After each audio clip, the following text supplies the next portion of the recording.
আমার YouTube family নতুন একটা ভিডিও নিয়ে আপনাদের সামনে আবারও চলে আসলাম। ইউটিউবে যত আপু এবং ভাইয়ারা আছেন সবাইকে আসসালামু আলাইকুম। সবাই কেমন আছেন? আলহামদুলিল্লাহ আমি ভালো আছি। আমার পরিবারকে নিয়ে আলহামদুলিল্লাহ আল্লাহর রহমতে ভালো আছি। আপনারাও নিশ্চয়ই ভালো আছেন। প্রতিদিনকার মতো নতুন একটি ব্লগ ভিডিও নিয়ে আপনাদের সামনে হাজির হয়ে গেলাম। আজকে সকালে রুটি আর হালুয়া করব। এখানে হচ্ছে সুজির হালুয়া করতেছি। তো সুজির হালুয়াটা করার আগে হালুয়াটাকে সুজিটাকে একটু ভালো করে ভেজে নিচ্ছি। আর সুজিটা যত ভাজা হবে তত হালুয়াটা খেতে মজা হবে। অনেকে অনেক নামে ডেকে থাকেন, তো আমরা আসলে সুজির হালুয়া বা তুষাসিন্নি এটা বলে থাকি। তো এই যে আমার হালুয়াটা প্রায় হয়ে গিয়েছে। এখানে হচ্ছে আমি পানির পরিমাণ আর আসলে দেখাইনি, কারণ এটা কোনো কাপ বা কোনো কিছু দিয়ে আমি দেইনি। যতটুকু আন্দাজে ছিল আন্দাজের উপর দিয়েছি আর কি, তার জন্য এটা আপনাদের সাথে শেয়ার করিনি। তো এখানে হালুয়াটা হয়ে গেছে, আর এখানে হচ্ছে রুটিগুলোও কিন্তু হয়ে গেছে। দেখতেই পাচ্ছেন রুটিগুলোও কিন্তু অনেক সুন্দর হয়েছে। আর সকালে এরকম নাস্তা থাকলে আসলে মনটাও ভরে যায়। আর শীতের সকালে সুজি বা সুজির হালুয়া যেটাই বলি না কেন, রুটির সাথে খেতে কিন্তু খুবই ভালো লাগে। বা রুটির সাথে যে কোনো ভাজি সবজি হলেও কিন্তু মন্দ হয় না। আর আমাদের তো আসলে মনে হয় যে সকালে রুটি না খেলে ভালোও লাগে না। তো তার জন্য আজকে একটু স্পেশাল করে নাস্তা করতেছি।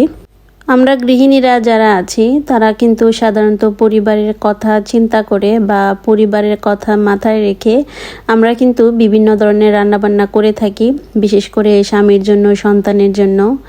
আমি প্রায় প্রত্যেক আপুর ভিডিও দেখি, তাদের ভিডিওতে শুধু একই কথা, তাদের হাজব্যান্ডের চাহিদা অনুসারে, তাদের ছেলেমেয়েদের পছন্দ অনুসারে। কিন্তু কেউ একটা কথা বা তাদের চাহিদার কথা কেউ কোনো দিন বলে নাই যে আমার চাহিদা অনুসারে আমি রান্না করতেছি বা আমার নিজের জন্য। কেউ না কেউ বলবে, কেউ না কেউ বলতে কি যে যাদের ভিডিও আমি দেখি না কেন, সবাই কিন্তু পরিবারের চাহিদা মেটানোর জন্য সেই অনুসারে কাজ করে থাকেন। আসলে আমরা গৃহিণীরাই কিন্তু এরকম, পরিবারের সবার জন্য আমরা প্রাণপাত করে দিতে পারি।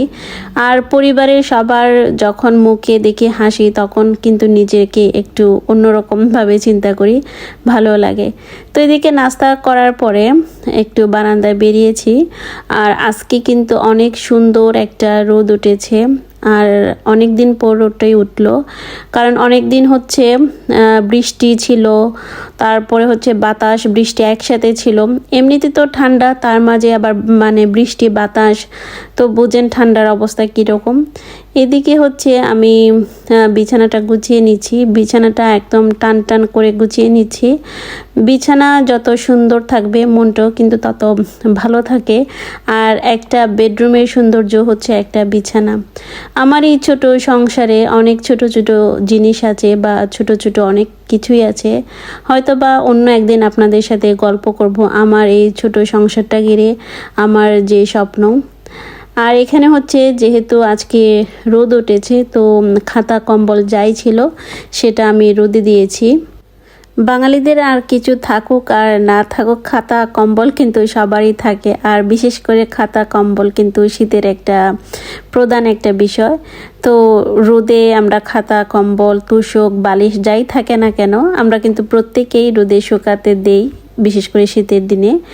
এখানে কিছু শুকনা মরিচ নিয়েছি, আজকে ভর্তা করব, তো তার জন্য অনেক শুকনা মরিচ নিয়েছি। আজকে হাতে বেটে ভর্তাটা করেছি। আপনারা দেখতেই পাচ্ছেন এখানে পেঁয়াজগুলো আমি ভেজে নিচ্ছি। তেলটা একটু বেশি হয়ে গেছে, আপনার ইচ্ছা হলে তেল কম বেশি দিতে পারেন, তো আমার ক্ষেত্রে একটু বেশি পড়ে গেছে। এখানে হচ্ছে আমি শিলপাটায় হচ্ছে মরিচ, শুটকি, তারপরে রসুন এগুলা সব একসাথে বেটে নিয়েছি। আমি কিন্তু ভর্তা খেতে অনেক বেশি ভালোবাসি বা ঝাল খেতে আমি অনেক বেশি ভালোবাসি। জানি না আমার মতো কে কে ঝাল খেতে পছন্দ করেন। তো দেখতেই পাচ্ছেন এখানে শুটকি, তারপর হচ্ছে মরিচ সব কিছু একসাথে বেটে নিয়েছি। এখন আমি তেলে এগুলাকে একটু ভেজে নেব। ভিডিওর এই পর্যন্ত যেসব আপু এবং ভাইয়ারা আছেন সবাইকে একটা রিকোয়েস্ট করতেছি, আপনারা যদি আমার ভিডিওটা ভালো লেগে থাকে বা ভিডিওটা ভালোবাসেন তাহলে অবশ্যই লাইক কমেন্ট করবেন। আর নতুন যারা আছেন তাদের যদি ভিডিওটা ভালো লাগে অবশ্যই চ্যানেলটি সাবস্ক্রাইব করে পাশে থাকা বেল বাটনটা বাজিয়ে দিবেন পরবর্তী নোটিফিকেশন পাওয়ার জন্য। আর আপনি যদি এই ধরনের ভিডিও দেখতে চান তাহলে কিন্তু আমার চ্যানেলটা সাবস্ক্রাইব করে রাখতে পারেন। আর আমার ফেসবুক পেজ আছে, আমার ফেসবুক পেজটা কিন্তু ফলো করতে ভুলবেন না। যেসব আপু এবং ভাইয়েরা আমার পাশে আছেন বা আমার ভিডিওটা ফুল ওয়াচ করতেছেন খুব ধৈর্য সহকারে, তাদেরকে জানাই অসংখ্য ধন্যবাদ এবং আমার পক্ষ থেকে অনেক অনেক ভালোবাসা। এখানে ভর্তাটা প্রায় রেডি হয়ে গেছে, দেখতেই পাচ্ছেন। আমি ঠান্ডা করে একদম বক্সে ভরে রেখেছি। এটা আমি ফ্রিজে তুলে রাখবো। এটা 1 মাস বা 1.5 মাস, এমন 1.5 মাস পর্যন্ত কিন্তু খাওয়া যাবে, কোনো সমস্যা হবে না যেহেতু তেলে ভাজা। আর এটা হচ্ছে বিকালের দিকে, সবাই দেখি পাকোড়া বানায়, তো আমিও কেন বাদ থাকবো। আর যেহেতু শীতের সময় বিশেষ করে অনেক সবজি বেশি পাওয়া যায়, তার জন্য আমি ভাবলাম যেহেতু ঘরে বাঁধাকপি আছে তো একটু পাকোড়া বানিয়ে নিই। তো এখানে হচ্ছে পেঁয়াজ, মরিচ, সব ধরনের মশলা দিয়েছি, ডিম দিয়েছি, আর হচ্ছে কর্নফ্লাওয়ার দিয়ে কিছু আটাও দিয়েছি বা ময়দা যেটাই বলি না কেন, দিয়ে আমি এখন পাকোড়াগুলোকে ভেজে নিচ্ছি। পাকোড়াগুলো খেতে কিন্তু অনেক মজা হয়েছিল। আর আমি প্রায় দেখি অনেক আপুরাই কিন্তু পাকোড়া রেডি করে থাকেন। তো ভিডিওর প্রায় শেষ পর্যায়ে চলে এসেছি। আমার প্রিয় আপু এবং ভাইয়াদের সাথে নতুন আরেকটা ভিডিওতে আপনাদের সাথে আবারও কথা হবে। সেই পর্যন্ত আপনারা ভালো থাকুন, সুস্থ থাকুন, আর পরিবারকে অনেক সময় দিন। আল্লাহ হাফেজ।